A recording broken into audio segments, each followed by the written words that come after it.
In this video, I'll show you how to add a booking system in Squarespace. First, sign in to your Squarespace account and open the website you want to use. From the main dashboard, open Scheduling or Acuity Scheduling to start setting up your booking system. Next, create your appointment types. Add each service customers can book, then enter the service name, description, duration, and price. Save your appointment types when you're finished. After that, set your availability. Choose the days and hours when customers can book appointments.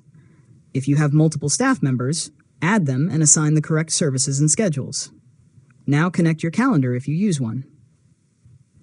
This can help prevent customers from booking during times when you're already busy.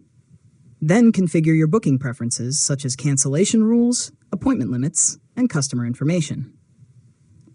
Next, customize your booking page. Add your business information and adjust the available design and scheduling options. Make sure customers can easily find the services and times they want. Finally, add the booking system to your Squarespace website. Use the available scheduling options to place your booking page on your site. Preview the page and complete a test booking to make sure everything works correctly.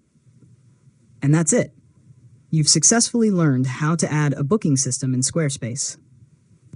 If you found this tutorial helpful, make sure to subscribe to Learn ModeLab for more tutorials.